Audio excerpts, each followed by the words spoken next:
Hello and good morning all of you. स्वागत आहे तुमचं मेगाबीट एज्युकेशनच्या यूट्यूब चॅनलवर. बघूया आजचे वोकॅब्युलरीचे words, one word substitution, misspelled word आणि idioms and phrases. So first word आहे आपला आजचा, तो आहे ॲक्युम्युलेटेड. ॲक्युम्युलेटेडचं काय मिनिंग आहे तर gather together or acquire and increasing number or quantity of.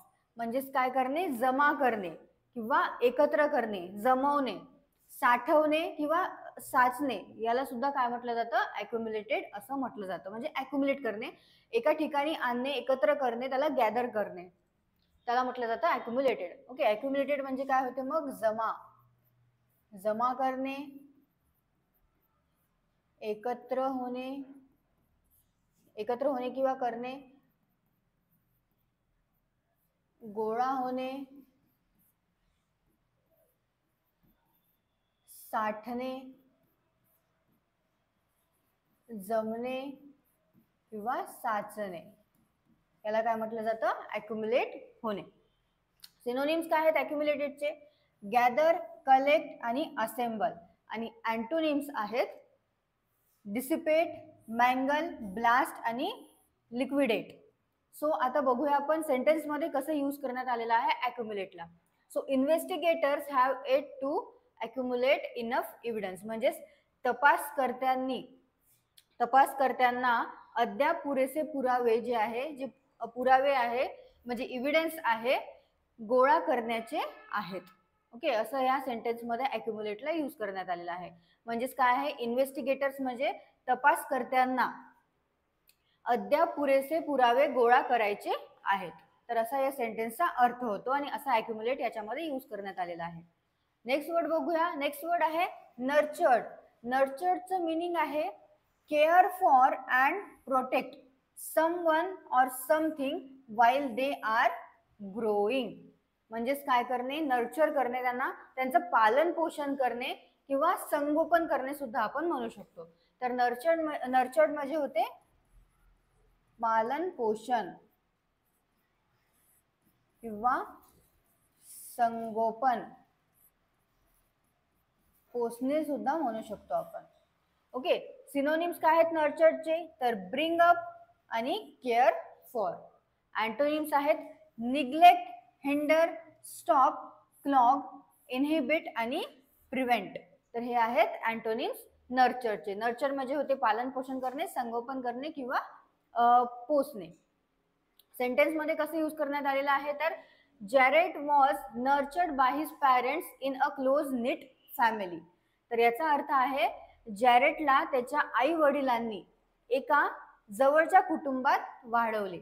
Okay, जॅरेटला त्याच्या आई वडिलांनी जवळच्या म्हणजे क्लोज निट फॅमिली, जवळच्या कुटुंबात वाढवले, असा या सेंटेन्सचा अर्थ होतो. आणि नर्चर्ड असं यूज करण्यात आलेलं आहे यामध्ये. तर याच्यामध्ये नर्चर्ड म्हणजे काय यूज करण्यात आलेलं आहे तर वाढवले असं या सेंटेन्समध्ये यूज करण्यात आलेलं आहे नर्चर्डला. नेक्स्ट आहे अपॅरंट. अपॅरंटचं डेफिनेशन आहे clearly visible or understood, obvious. म्हणजे जे काय आहे स्पष्टपणे दिसणारे आहे, जे स्पष्ट आहे असं सुद्धा म्हणू शकतो आपण, त्याला म्हटलं जातं अपॅरंट. अपॅरंट म्हणजे काय होते, जे की उघड आहे, स्पष्टपणे दिसणारा आहे किंवा स्पष्ट सुद्धा आपण त्याला म्हणू शकतो. सिनोनिम काय आहे तर evident, plain, obvious, clear, manifest आणि विजिबल. आणि अँटोनिम्स आहेत अनक्लिअर आणि ऑफकोर्स. सेंटेन्समध्ये कसं यूज करण्यात आलेलं आहे अपॅरंटला. So for no apparent reason she laughed. म्हणजेच त्याला काहीही स्पष्ट कारण नसताना ती हसली. ओके, त्याला काही स्पष्ट कारण नसताना ती हसली असा यूज होतो या सेंटेन्समध्ये अपॅरंटचा. ओके, म्हणजे की काहीच रिझन नव्हतं, तरी काही स्पष्ट रिझन नव्हतं, म्हणजे नो अपॅरंट रिझन, स्पष्ट रिझन काहीच नव्हतं पण तरी ती हसली, असं यूज करण्यात आलेलं आहे अपॅरंटला सेंटेन्समध्ये. नेक्स्ट आहे पर्टेन. पर्टेनचं काय मिनिंग आहे तर be appropriate, related or applicable to. म्हणजे काय होते की संबंधित आहे किंवा त्याच्याशी संबंधित आहे असा अर्थ होतो, म्हणजे रिलेटेड आहे. ओके, सो पर्टेन म्हणजे होते संबंधित,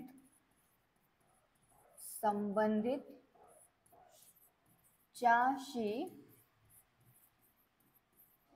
संबंध असणे.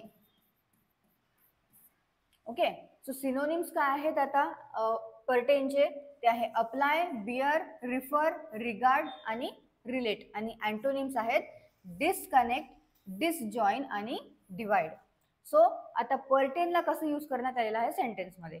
The aim of the society is to promote genealogy and local history, particularly कशामध्ये, पर्टेनिंग टू द बिडुप एरियामध्ये. तर याचा अर्थ काय होतो बघूया आपण. सोसायटीचे उद्दिष्ट, सोसायटीचे काय उद्दिष्ट आहे, वंशावळ आणि स्थानिक इतिहासाला. ओके, म्हणजे जिनिओलॉजी म्हणजे काय होते, वंशावळ, आणि स्थानिक इतिहास म्हणजे लोकल हिस्ट्रीला प्रोत्साहन देणे. ओके, प्रमोट, प्रोत्साहन म्हणजे प्रमोट देणे आहे. आणि विशेषतः कशामध्ये, विशेषतः बिडल्फ क्षेत्राशी संबंधित जे आहे त्यांना. ओके, सो असं यूज करण्यात आलेलं आहे सेंटेन्समध्ये. कशाला, पर्टेनला, पर्टेनिंग म्हणून. सो सेंटेन्स एकदा आणखी तुम्हाला मी अर्थ सांगून देते सेंटेन्सचा काय अर्थ आहे. सो सोसायटीचे उद्दिष्ट वंशावळ आणि स्थानिक इतिहासाला प्रोत्साहन देणे आहे, विशेषतः कशामध्ये, बिडल्फ क्षेत्राशी संबंधित. ओके, सो असं याच्यामध्ये यूज करण्यात आलेलं आहे. नेक्स्ट वन वर्ड सबस्टिट्यूशन मध्ये बघूया. वन वर्ड सबस्टिट्यूशन मध्ये फर्स्ट आहे वर्ड तो आपला आहे होर्डिंग. होर्डिंग, तर the secretly store more than what is allowed, म्हणजे जेवढं अलाउड आहे त्याच्यापेक्षा जास्त साठवून ठेवणे, त्याला काय म्हटलं जातं, होर्डिंग असं म्हटलं जातं. जास्त साठवून ठेवणे, जास्त जतन करून ठेवणे, जेवढं अपेक्षित आहे, जेवढं अलाउड आहे त्याच्यापेक्षा जास्त, त्याला म्हटलं जातं वन वर्ड मध्ये होर्डिंग. होर्डिंग आपण आणखी होर्डिंगला काय म्हणलं, होर्डिंग आणखी काय असते, जे की बॅनर्स वगैरे लावतात रोड्सवर, जे मोठे मोठे बॅनर्स असतात त्यांना सुद्धा होर्डिंग असं म्हटलं जातं. पण इथे होर्डिंग म्हणजे काय यूज करण्यात आलेलं आहे, तर to secretly store more than what is allowed, म्हणजे जेवढं अलाउड आहे त्याच्यापेक्षा जास्त सिक्रेटपणे साठवून ठेवणे, त्याला म्हटलं जातं होर्डिंग. ओके, सो होर्डिंग म्हणजे काय होते, संचय करणे किंवा संकलन, जतन सुद्धा आपण म्हणू शकतो, किंवा साठेबाजी. ओके, सो नेक्स्ट बघूया misspelled word. So first word आहे तो आपला आहे फॉर्मरली. फॉर्मरली करेक्ट स्पेलिंग आहे फॉर्मरलीची option A, FORMERLY. So formerly म्हणजे काय होते, तर फॉर्मरली म्हणजे होते माझी, जे आधी होते. ओके, म्हणजे जे पूर्वी होते त्याला म्हटलं जातं फॉर्मरली. ओके, फॉर्मरली म्हणजे काय होते, तर माझी. जसं तुम्ही कधी पाहिलेलं असेल माजी मुख्यमंत्री असं म्हटलं जातं. सो जे आधी मुख्यमंत्री होते तर त्यांना म्हटलं जातं माजी, जे पूर्व मुख्यमंत्री होते तर त्यांना यूज करण्यात येते इंग्लिशमध्ये फॉर्मरली. ओके, पूर्व, भूतपूर्व, पूर्वीच्या काळी किंवा आधीचे, आधीचा सुद्धा म्हटलं जातं. ओके, सो फॉर्मरली म्हणजे काय होते, माझी, पूर्व, भूतपूर्व, पूर्वीच्या काळी, आधीचे किंवा आधीचा, त्याला म्हटलं जाते फॉर्मरली. नेक्स्ट वर्ड आहे intelligence. Intelligence option D correct spelling आहे INTELLIGENC. तर इंटेलिजन्स म्हणजे काय होते, बुद्धिमत्ता, बुद्धी किंवा हुशारी, असं इंटेलिजन्सला म्हटलं जातं मराठीमध्ये. ओके, सो इंटेलिजन्स म्हणजे काय होते, बुद्धिमत्ता, हुशारी किंवा बुद्धी. आणि इंटेलिजन्सची स्पेलिंग काय आहे INTELLIGENC. नेक्स्ट बघूया idioms and phrases. Idioms and phrases मध्ये फर्स्ट आहे all in a day's work. All in a day's वर्कचं मिनिंग आहे of something usual or difficult accepted as a part of someone's normal routine or as a matter of course. म्हणजेच आपण जसं म्हणतो ना, हे तर रोजचंच काम आहे, त्याला म्हटलं जातं all in a day's work. Okay, आणखी काय म्हटलं जातं all in a day Varkala, so एखादे काम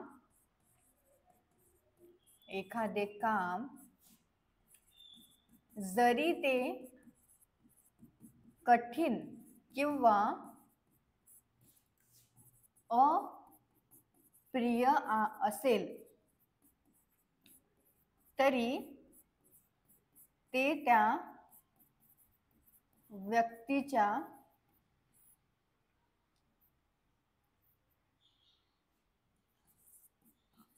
कामाचा एक भाग आहे किंवा ते नियमितपणे करतात. याला काय म्हटलं जातं? All in a day's work. म्हणजेच काय आणखी होतं तर रोजचं काम. ओके, म्हणजेच रोजचं काम आहे बा हे आपलं. जरी ते आपल्याला अप्रिय आहे, आपल्याला नाही करू वाटत, तरी आपल्याला ते करावं लागतं. त्याला काय म्हटलं जातं? All in a day's work. So याचं एक्झाम्पल काय आहे? Something is all in a day's work, it is nothing special. म्हणजेच रोजचंच काम आहे, याच्यात काही नवीन नाही आहे असं आपण त्याला म्हणू शकतो. असा एक्झाम्पल याच्यामध्ये घेतलेला आहे. All in a day's work म्हणजे काय होते तर रोजचं काम. नेक्स्ट आहे dog in a manger. Dog in a मँगरचा काय मिनिंग आहे? If someone act like a dog in the manger, they don't want other people to have or enjoy things that are useless to them. तर याचा अर्थ काय होतो? जो इतरांना त्या सुखाचा उपभोग घेऊ देत नाही, ज्याचा त्याच्यासाठी काहीच उपयोग नाही. ओके, सो काय होतं याचा अर्थ? तर असे म्हणजे असा व्यक्ती जो की त्याच्यासाठी तर त्याचा काही उपयोग नाही आहे, पण तो दुसऱ्याला पण तो करू नाही देत आहे, त्याला काय म्हटलं जातं? Dog in the manger. म्हणजे जो इतरांना त्या सुखाचा उपभोग घेऊ देत नाही, ज्यांचा त्याच्यासाठी काहीच उपयोग नाही आहे. म्हणजे त्याच्यासाठी तर उपयोग आहेच नाही, पण तो दुसऱ्याला पण तो ते आनंद घेऊ देत नाही, त्याचा उपभोग घेऊ देत नाही, त्याला काय म्हटलं जातं? Dog in a manger. Okay, so हे आहेत इडम्स अँड फ्रेजेस, ज्याच्यामध्ये फर्स्ट आपण पाहिलेलं आहे all in a day's work. त्याला काय म्हटलं जातं की रोजचंच काम आहे. म्हणजे एखादे काम जरी ते कठीण किंवा अप्रिय असेल तरी ते त्या व्यक्तीच्या कामाचा एक भाग आहे किंवा ते नियमित करतात, त्याला म्हटलं जातं all in a day's work. आणि नेक्स्ट आपण बघितलेलं डॉग इन द मँगर म्हणजे होते की जो इतरांना त्या सुखाचा उपभोग घेऊ देत नाही, ज्याचा त्याच्यासाठी काही उपयोग नाही, याला म्हटलं जातं dog in the manger. Correctly spelled word मध्ये फर्स्ट आपण पाहिलेला आहे फॉर्मरली. त्याचं स्पेलिंग आहे FORMERLY. म्हणजे होते माझी, पूर्व, भूतपूर्व किंवा आधीचे जे असते त्याला म्हटलं जातं फॉर्मरली. आणि नेक्स्ट होतं इंटेलिजन्स. इंटेलिजन्स म्हणजे होते बुद्धी, बुद्धिमत्ता किंवा हुशारी. होर्डिंग याचा अर्थ काय होतो की जेवढं अलाउड आहे त्याच्यापेक्षा जास्त म्हणजे साठवून ठेवणे, जास्त साठवून ठेवणे, जास्त जतन करून ठेवणे, त्याला होर्डिंग असं म्हटलं जातं. आणि होर्डिंगचा दुसरा मिनिंग सुद्धा आहे, जे की बॅनर्स वगैरे असतात, मोठे मोठे बॅनर्स लावले जातात, त्याला सुद्धा काय म्हटलं जातं? होर्डिंग असं म्हटलं जातं. फर्स्ट आपण अक्युमुलेटेड वर्ड पाहिलेला आहे. अक्युमुलेटेड म्हणजे काय होते तर जमा करणे, एकत्र करणे, गोळा करणे, साठवणे, जमवणे, याला अक्युमुलेट करणे असं म्हटलं जातं. नर्चर्ड म्हणजे होते पालन पोषण करणे, संगोपन करणे किंवा पोसणे. नेक्स्ट अपॅरंट म्हणजे होते उघड, स्पष्टपणे जे दिसणार आहे, जे की स्पष्ट आहे, त्याला अपॅरंट असं म्हटलं जातं. आणि लास्ट आपण पाहिलेला आहे पर्टेन. पर्टेन म्हणजे होते की त्याच्याशी जे संबंधित आहे, ज्याचा त्याच्याशी संबंध आहे, त्याला काय म्हटलं जातं? पर्टेन असं म्हटलं जातं. सो यांचे सिनोनिम्स आणि अँटोनिम्स तुम्ही परत एकदा वाचून घ्या. आणि जसं आता मी याचे युजेस सांगितलेलं आहे, तर तसं पण तुम्ही एखादा एक सेंटेन्स बनवू शकता. सेंटेन्स बनवा आणि तो करेक्ट आहे का बघा. तुम्हाला जर वाटलं की तो करेक्ट नाही आहे किंवा थोडासा जरी डाऊट असला तर तुम्ही तो सेंटेन्स एकतर कमेंट सेक्शनमध्ये टाका सेंटेन्स बनवून, मग मी तुम्हाला सांगेल की तो सेंटेन्स तुम्ही करेक्टली फ्रेम केलेला आहे की नाही. ओके, सो सिनोनिम्स आणि अँटोनिम्स एकदा वाचून घ्या, मराठीचे मिनी एकदा वाचून घ्या, तुम्ही नोट डाऊन करत चला.